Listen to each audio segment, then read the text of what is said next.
এখন বাংলাদেশ যিনি চালাচ্ছেন তার নাম হচ্ছে ডাক্তার ইউনুস, ৭৫+ বয়স। সে যদি আমার সঙ্গে হাতাহাতি লড়াই লাগে আমাকে পারবে? কথা বলে না, ঠেলে দিলে পড়ে মরে যাবে। কিন্তু তার কাছে কিসের শক্তি আছে? সামরিক শক্তি। তার বডিগার্ড আছে, তার বাহিনী আছে, তার কাছে সামরিক শক্তি আছে।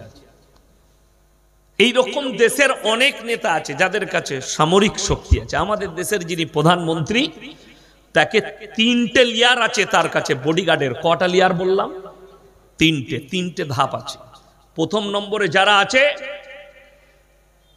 যে 6টা বডিগার্ড আছে মোদিজির, আমাদের প্রধানমন্ত্রীর, একটা বডিগার্ডকে কভার করতে গেলে বর্ডারে যে মিলিটারিরা আছে এরকম 45টা মিলিটারির সঙ্গে তারা যুদ্ধ করবে একা, এতটা শক্তিশালী। এর আগে যে মুসলিম ছেলেটা বডিগার্ড ছিল, এখন রিটায়ার্ড হয়ে গেছে, তার একটা আমি সাক্ষাৎকার শুনলাম। সে বলছে সে এতটা বড় রেঞ্জার গুলি করত, 3 কিলোমিটার দূর থেকে একটা গুলিতে 2জনকে মেরেছে। তার রেঞ্জ বুঝতে পারছেন কতটা? 3 কিলোমিটার দূর থেকে এম করে একটা গুলিতে 2জনকে হত্যা করেছে। এটা ছিল মোদিজির বডিগার্ড। দ্বিতীয় লেয়ারে আছে মারাত্মক ভারতের নাগা বাহিনী, যাদেরকে ব্ল্যাক বেল্ট বলা হয়। তৃতীয় নম্বরে আছে বিএসএফ, যারা ঘেঁষতে দিবে না, AK-47 নিয়ে দাঁড়িয়ে আছে। এখন বর্তমানে ভারতের সব থেকে দামি গাড়িটা মোদিজির কাছে আছে, রঞ্জ রিভারের 10.5 কোটি টাকা দাম, পুরো বুলেট প্রুফ। এর থেকেও সুরক্ষায় আমেরিকার প্রেসিডেন্ট আছে, তার গাড়ি 550 কোটি টাকা দাম। 10.5 আর 550 কোটি, বুঝতে পারছেন কতটা মূল্যবান? ওই গাড়িটাই মিসাইল লাগবে না। কেউ যদি 0 পয়েন্ট থেকে তার গাড়ির কাঁচে গুলি করে AK-47 দিয়ে, গাড়ির কাঁচে একটা স্কেচ পড়বে না। স্কেচ, গাড়িটা এত মারাত্মক। তার যে ড্রাইভার আছে দাঁড়িয়ে 6 ঘন্টা যুদ্ধ করবে, গাড়ির মধ্যে এতগুলো অস্ত্র লেস হয়ে আছে, মানে এত অস্ত্র ভরা আছে গাড়িতে। সে দাঁড়িয়ে 3 থেকে 6 ঘন্টা যুদ্ধ করবে গাড়ির ভেতর থেকে বসে, বাইরে বেরোতে হবে না। সুইচ টিপবে, গুলি ছুটবে, মিসাইল ছুটবে, AK-47 এর মতো গুলি বের হবে গাড়ি থেকে। কোরআনে আছে এর থেকেও 2জন বাদশার কথা, জালিম বাদশা, যাদের কাছে শুধু সামরিক বাহিনী নয়, সামরিক শক্তি নয়, শারীরিক শক্তিও ছিল। 1 নম্বর হচ্ছে ফেরাউন। কোরআনে আছে মিশরের মাটিতে দাঁড়িয়ে ফেরাউন তার প্রজাদিকে বলল, আলা রাব্বুকুমুল আলা, আমি তোমাদের রব, আর আমি হচ্ছি পৃথিবীর শক্তিশালী। তার প্রজারা মাথা নত করে মেনে নিল। সে চাইল আল্লাহর দাওয়াতের কাজ করছে, ইসলামের প্রচার করছে মুসা, এই মুসা নবীকে আমি তার কওমকে বিলুপ্ত করে দেবো, তাদেরকে হত্যা করে দেবো। আল্লাহ তাআলা ফিরাউনের নিচুড়ে রস বার করে দিলেন গোটা বাহিনী সমেত দরিয়া, কিয়ামত পর্যন্ত নিশানা। মুসা নবীকে মিটাতে চেয়েছিল, আল্লাহ তাকে মিটিয়ে দিয়েছে, কিয়ামত পর্যন্ত মানুষ মনে রাখবে। আর একজন বাদশা, তার নাম হচ্ছে নমরুদ, তারও কথা কোরআনে জিকির আছে। সে ইব্রাহিম আলাইহিস সালাতু ওয়াস সালাম আগুনে নিক্ষেপ করেছিল, তার কাছেও 2টো শক্তি ছিল, সামরিক, শারীরিক, 2টো শক্তি তার কাছে ছিল নমরুদের কাছে।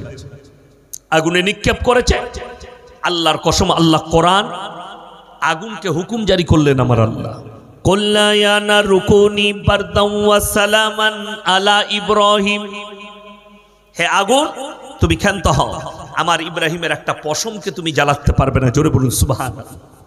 একটা পশম জ্বালাতে পারেনি। কোরআনে আছে রওয়ায়েত, আল্লাহ তাআলা বললেন সেই নমরুদকে আল্লাহ তাআলা বেইজ্জতির সঙ্গে মৃত্যু দান করলেন। এরকম বাদশাকে বর্তমানে যে যেরকমই ঘেরাটোপে থাকুক, যতগুলোই বডিগার্ড থাক, আল্লাহর কসম খেয়ে বলছে আমার আল্লাহর কাছে দুর্বল।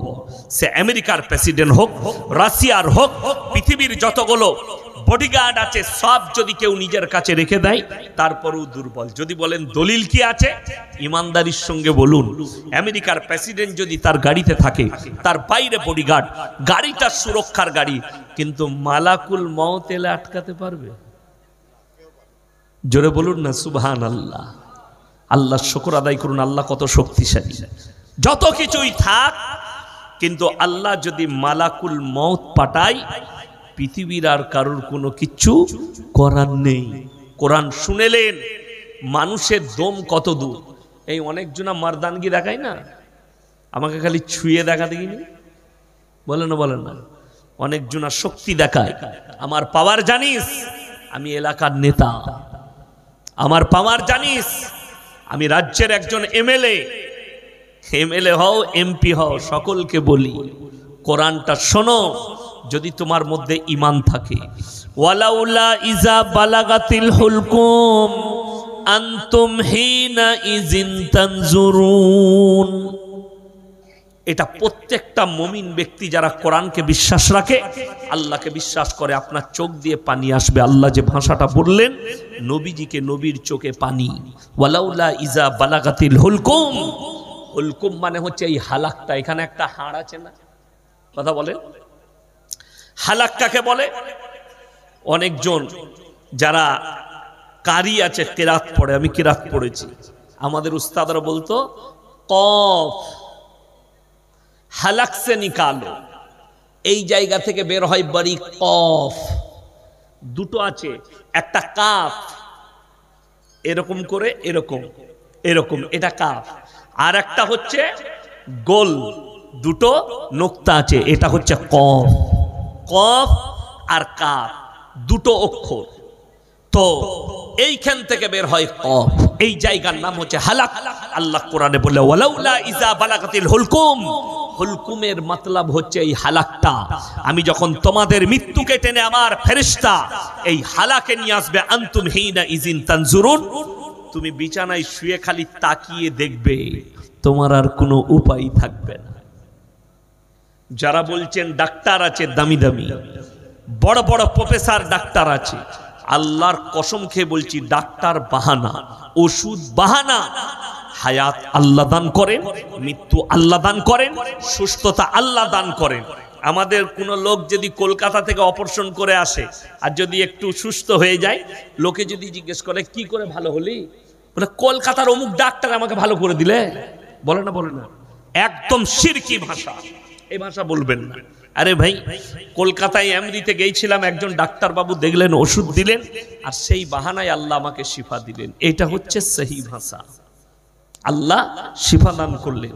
কেউ যদি বলে না ডাক্তারের দ্বারা মানুষ ভালো হয়, পশ্চিম বাংলায় যতগুলো নেতার কথা বললাম, মন্ত্রীর কথা বললাম, যদি কেউ ডাক্তারে বেঁচে যেত, তিনার নাম হচ্ছে জ্যোতিবাবু, মুখ্যমন্ত্রী জ্যোতি বসু।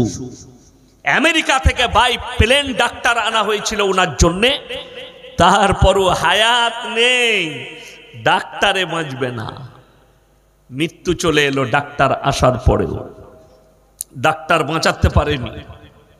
আমার বন্ধুগণ, আমার ভাই, ওই জন্যে আমরা যারা এখানে আছি, ইমানদারির সঙ্গে বলুন তো, যারা আমরা বেঁচে আছি, আমরা নিজের ইচ্ছায় আছি না আমার আল্লাহর দয়ায় আছি? সকলে জোরে বলুন সুবহানাল্লাহ। স্টেজ থেকে নিচে পৃথিবীর যতগুলো জানদার, যাদেরকে আল্লাহ প্রাণ দিয়েছেন, তারা কেউ নিজের ইচ্ছায় বেঁচে নেই, আমার আল্লাহ, আমার রবের ইচ্ছায় মানুষ বেঁচে আছে। এটা রবের ইচ্ছা। আল্লাহ যখন চাইবেন আপনার কাছে মৃত্যু হাজিরি দিয়ে দিবে, পৃথিবীর কেউ রুখতে পারবে না। আল্লাহকে চিনিয়ে দিই, তারপরে আমার বক্তব্য। আমি কিন্তু এখনো বক্তব্য শুরু করি নাই। বক্তব্য শুরু করেছি না, আমি বক্তব্য শুরু করলে সবাই নিতে পারে না, আমি খালি ঘা করে দিয়ে যাব। পরশু থেকে রোজা আছে, তো ভোরে ভাত খাবেন, মহলমগুলো লাগিয়ে দিবেন, কাল থেকে মহলম লাগাবেন, আমি ঘা করব। এখন ওই জন্যে আল্লাহকে চিনাচ্ছি, আল্লাহ কেমন, আপনার সৃষ্টিকর্তা কেমন। আপনি যে সৃষ্টি, সবাই মাথা নত করে মেনে নিবেন আমরা সৃষ্টি। যে যে রকমই শক্তিশালী হন, পালোয়ান হন, টাকাওয়ালা হন, পয়সাওয়ালা হন, কিছুই না। পৃথিবীর একজন বড় আর্টিস্ট,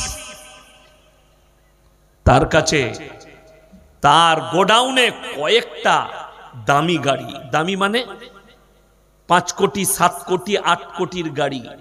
বিদেশের লন্ডনের একজন নায়িকা আর্টিস্ট, কিন্তু সে বলছে শেষ বেলায় প্রতিবেদন লিখছে, সে একজন লেখকও ছিল, সে লিখে যাচ্ছে মৃত্যুর আগে আমার গোডাউনে কয়েকটা বিলাসবহুল গাড়ি, কিন্তু আজকে আমার ক্যান্সার হওয়ার পরে আমাকে হুইল চেয়ারে চলতে হচ্ছে। আমার কাছে কয়েকটা চাকর, আজকে আমি নিজের হাতে নিজে ভাতটা খেতে পারি না। আমি কয়েকটা বিদেশের দামি দামি সেলুনের লোক আমার চুল কাটতে আসতো, বিউটি পার্লারের মেয়ে লোক আমার চুল গুছিয়ে দিত। আজকে আমার মাথায় কেমলিয়ার কারণে একটাও চুল নেই। তাহলে পয়সা শক্তি সব কিচ্ছু লয়, আল্লাহর কসম, আল্লাহ দেওয়া। আচ্ছা, আমরা যখন মায়ের কোলে এসছি জিন্সের প্যান্ট গেঞ্জি পরেছি না ন্যাংটো? ন্যাংটো। যুবকরা শোনো ভালো করে, যারা একটু বাপের টাকায় ঈদের দিনে দামি গেঞ্জি আর জিন্সের প্যান্ট আর শুয়োরের মতো চুল কেটে বাইকে যারা ঘুরে, তারা শোনো, ন্যাংটো এসছো মায়ের কোলে, আল্লাহর কসম তুমি যখন দুনিয়া থেকে যাবে তোমাকে গোসলটা দিয়ে খালি কাপড়টা লেপটিয়ে কবরে দিয়ে আসবে, তোমার একটা জিনিসপত্র তোমার সাথে যাবে না। ইয়াসিনকে দেখছেন, এই ঘড়িটা আমার এক ভালোবাসার মানুষ আমাকে দিয়েছে, গিফট করেছে। এটার দাম 27 থেকে 28 হাজার টাকার রেডো কোম্পানি, দুবাইয়ের ঘড়ি। আমি যেদিনে মরে যাব আমার পরিবার হাত থেকে এইভাবে খুলে নিয়ে আলমারিতে ভরে দিবে, আমার সন্তান মালিক হবে। শরীরে যা কিছু আছে আর কিছুই থাকবে না। ইমানদারির সঙ্গে আপনাদিকে বলে যাচ্ছি, অহংকার কেউ করবেন না।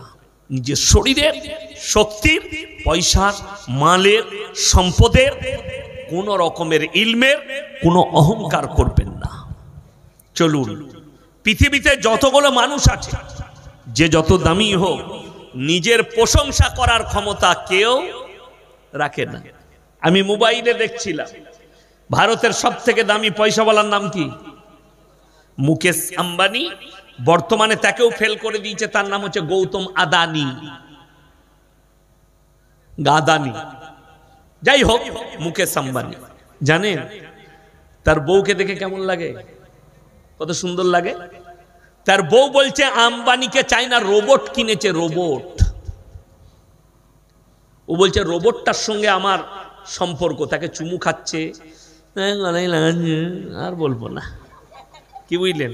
তাহলে কি মূল্য রইল বলুন? বউ থাকতে বউ নাই, এরকম অনেক বড় লোক পাবেন।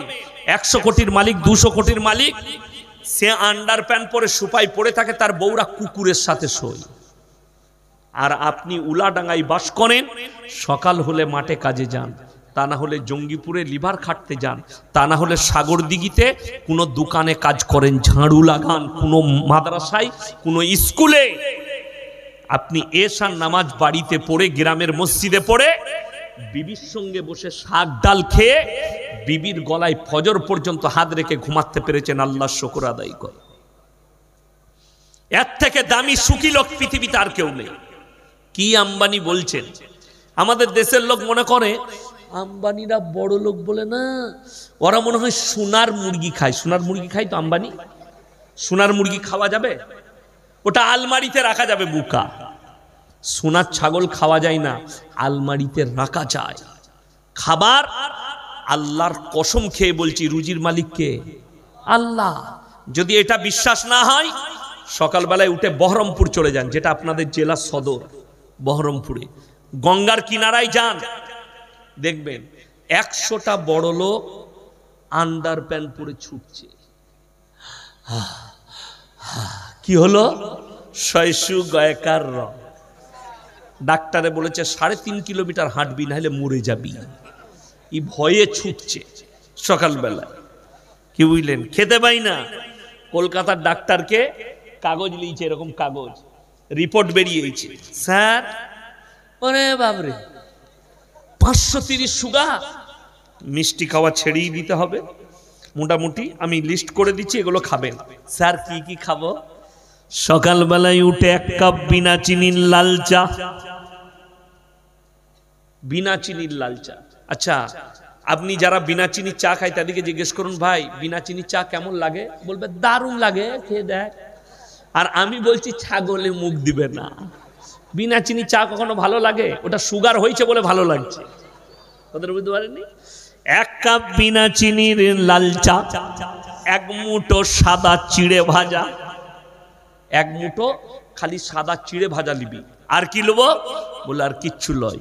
এরপরে বেলা 11টায় 1 কাপ মাপা চালের ভাত।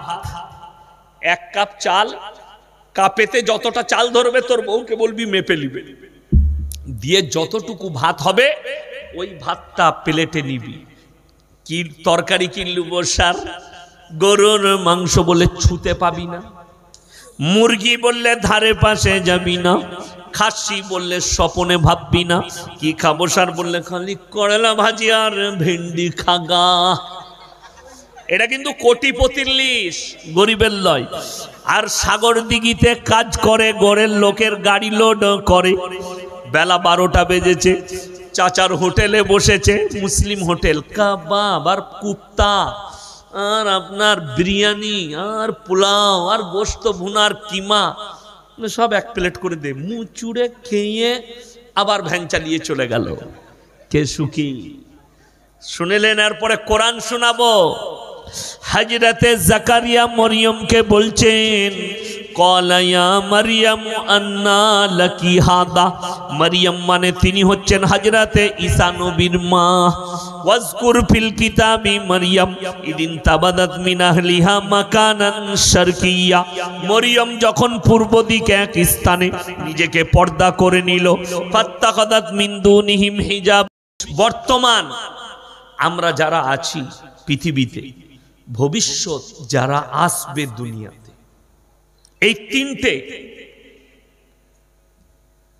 এই তিনজনের মধ্যে পৃথিবীতে যে যেই রকমই মরদ আসুক, নেতা আসুক, মন্ত্রী আসুক, এমএলএ আসুক, রাজা বাদশাহ, যার যত শক্তি থাক, আল্লাহর কসম, কোরআনে মানুষের জন্য আল্লাহ যে বার্তা দিয়েছেন, ইন্নাল ইনসানা খুলিকা হালুয়া, আমি মানুষকে অসহায় আর দুর্বল সৃষ্টি করেছি। মানুষ সবল নয়। যে যেরকমই মরদ হন, যার কাছে যত টাকাই থাক, মানুষ কিন্তু সবল নয়, দুর্বল। যদি বলেন প্রমাণ, কোরআনে মারাত্মক প্রমাণ আছে। বর্তমানে প্রমাণ আমি আপনাকে দিয়ে দেব। বর্তমানে আপনার এখন যতগুলো পৃথিবীর প্রেসিডেন্ট আছে, দেশ চালাচ্ছে যারা, রাজা, মন্ত্রী, নেতা, রাষ্ট্রপতি, বিভিন্ন। মিনাশ শাইতানির রাজিম, বিসমিল্লাহির রহমানির রহিম।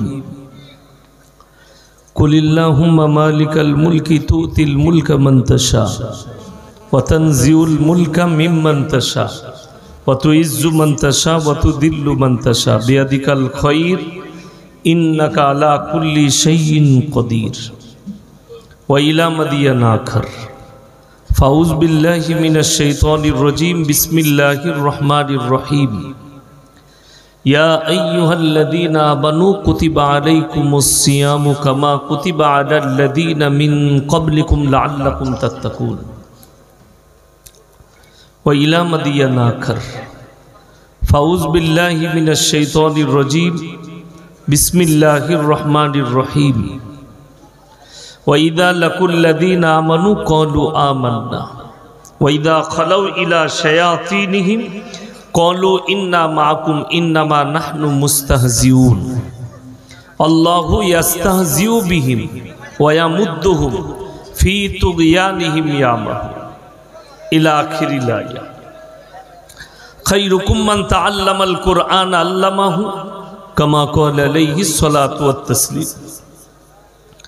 মাননীয় শ্রদ্ধেয় জ্ঞানী গুণী মানী সম্মানী আজকের এই জলসার মাননীয় সভাপতি মহাশয়, শ্রদ্ধেয় উলামা একরাম, হুফাজ একরাম এবং আমার জ্ঞানী গুণী মানী সম্মানী মাননীয় শ্রোতা মণ্ডলী, পর্দার অন্তরালে পর্দা নসিব মায়েরা এবং বোনেরা, আল্লাহর বড় দয়া, কৃপা, ভালোবাসা আমাদের প্রতি, গোটা বিশ্বের প্রতি। সবাই আল্লাহর শুকর আদায় করে হৃদয় থেকে বলি আলহামদুলিল্লাহ। তারপরে পরে বিশ্ব নবী জানাবে মুহাম্মাদুর রাসূল আল্লাহ, সকলে বলুন সাল্লাল্লাহু আলাইহি ওয়াসাল্লাম। তিনার প্রতি শতকোটি দরুদ বর্ষিত হোক, বলুন আমিন সুম্মা আমিন। সবাই একবার দরুদ ইব্রাহিম পাঠ করি। আল্লাহুম্মা সাল্লি আলা মুহাম্মাদিন ওয়া আলা আলি মুহাম্মাদ কামা সাল্লাইতা আলা ইব্রাহিম ওয়া আলা আলি ইব্রাহিম ইন্নাকা হামিদুম মাজিদ। গুটি কয়েক কথা আলোচনা করব, আমরা সকলে আমল করব, বলুন ইনশাআল্লাহ। সর্বপ্রথম আমার আগের বক্তা উনি দামি কথা বলছিলেন যে জলসার সিস্টেমেটিক্যাল থাকে। বক্তাকে যখন টাইম দিয়ে দেওয়া হয়, কাগজে লিখে দিতে হয় আপনি 15 মিনিট বেশি বলুন, এটা কমিটির আবেদন থাকতেই পারে, ঠিক কি না? কিন্তু বক্তাকে যদি না বলা হয়, উনি লাস্টে যে দুটো কথা বলেছেন রং কথা বলেছেন। বড় বক্তা, আমি কিন্তু বড় বক্তা নয়, আমি মেকআপ করে আসিনি, আমি মাদ্রাসা থেকে যে ড্রেসে বেরিয়েছি ওই ড্রেসে স্টেজে এসেছি। বক্তা বড় হয় না, এই পেপারে লেখে না প্রধান বক্তা, লেখাটা ভুল কথা। প্রথম বক্তা, দ্বিতীয় বক্তা, তৃতীয় বক্তা লিখতে হয়, প্রধান বক্তা লিখতে না। সবাই আলেম আর সব্বারই ইজ্জতের দাম আছে। আর বিশেষ করে আমরা বাপ বেটা জানি না সব বক্তাই ভালো, 1 মিনিট দাঁড়াই না। সব বক্তাকে শ্রদ্ধা করি, স্নেহ করি, আমার থেকে বয়সে ছোট হোক, বড় হলে সম্মান করি, ছোট হলে স্নেহ করি, এটা আমার আদর্শ। আমি 9টা থেকে এসেছি, 9টা থেকে ঘুমাইনি, বসেই আছি। আমার টাইম হবে, আমাকে কমিটির লোক নিয়ে আসবে, এটা কমিটির লোকের অপরাধ। কিন্তু বক্তা হয়তো ভাবলেন যে ইয়াসিন ভাই আসছে না, ওটা ওনার ভুল, তো ওটা বোঝাটা ভুল হবে বক্তার। আমি সময়েই চলে এসেছি, ওই জন্যে গুটি কয়েক কথা আলোচনা করব। সবাই এই কান দিয়ে শুনবেন না, দিলের কান দিয়ে শুনবেন। কিসের কান দিয়ে বললাম? দিলের। আর এই কান দিয়ে শুনলে মালটা এই কানে বেরিয়ে যাবে, কথাটা বুঝতে পারেন? হ্যাঁ, যারা এই কানে শুনে এই কানে বেরিয়ে যায়। আজকে আমি গাড়িতে আসছি, একজন ফোন করে বলছে যে মৌলী সাহেব আপনি কোথায় বাড়ি? বলে ধুলিয়ানে। বলছে মাটি দেওয়ার পরে কি দোয়া পড়বো? আমরা তোর বয়স কত হলো? বলে 17 বছর। আমরা এতদিন কি ছিচ্ছিলি বল? কথাটা বুঝতে পারেনি আমার? এতদিন কি ছিচ্ছিলি? বালেগ হয়েছিস আজকে, 12 বছরে বালেগ হয়ে গেছিস, তার মানে এই হারামখোর জীবনে নামাজ ফামাজ পড়ে না, কিচ্ছু করে না। আর যারা 5 ওয়াক্তের নামাজ পড়ে না তাদের জানাজার নামাজের দোয়া, মাটি দেওয়ার দোয়া জেনেও লাভ নাই। কথাটা বুঝে না? যারা 5 ওয়াক্তের নামাজ পড়ে না তাদের এইসব জেনে আর লাভ আছে? লাভ নাই। আমি তাকে বললাম জানাজার নামাজ তুই পড়িস? বলে হ্যাঁ, মাটি দিতে যায়। বলে ফরজ নামাজ? বলে ওইটা খালি পড়তে পারি না। বলে তাহলে তোর ওইটা পড়েও লাভ নাই, ঠিকই আছে, তুই ফোনটা কাট। ফোনটা কেটে দিলাম। এইসব লোকের সঙ্গে ফালতু বকা। তো দিলের কান দিয়ে শুনবেন, কাজ হবে। যারা এই কান দিয়ে শুনবে এদিকে বার করে দেবে। আর যদি মনে করেন যে আমি শুধু মজা নিতে এসছি, তাহলে লাস্টে লুঙ্গিটা ঝেড়ে দিয়ে পালিয়ে যাবে, সব মাল এখানেই পড়ে যাবে, অসুবিধা নেই। বক্তারা দায়ী নয়। আর মাথায় রাখবেন, কোরআনে আছে সূরা আরাফের প্রথম পৃষ্ঠায়, ফালানাস আলান্নাল্লাযীনা উরসিলা ইলাইহিম ওয়ালানাস আলান্নাল মুরসালিন। শুধু এই মৌলবি মোল্লারা এটা অনেক দূরের কথা, মৌলবিরা অনেক দূরের কথা। কিয়ামতের দিনে আমি আল্লাহ নবী পয়গম্বরকেও দাঁড় করাবো, রাসূলকেও দাঁড় করাবো, তাদের কাছেও সওয়াল হবে, তার উম্মত উম্মতিকেও জিজ্ঞাসাবাদ করবে, উভয়ে জিজ্ঞাসাবাদ। আমি আজকে জলসা করছি, এই ময়দান উলাডাঙ্গার কিয়ামতের দিনে সাক্ষী থাকবে, আপনাকেও জিজ্ঞাসাবাদ হবে, আমাকেও। আপনি যদি গ্রহণ করতে পারেন ভালো, না গ্রহণ করতে পারলে আপনার মন্দ। এরপরে জলসা শুরু করব। তার আগে বলি, পৃথিবীতে বর্তমানে অতীত, বর্তমান, ভবিষ্যৎ, তিনটি। অতীত মানে গুজরে গেছে, যারা চলে গেছে আর নেই দুনিয়া।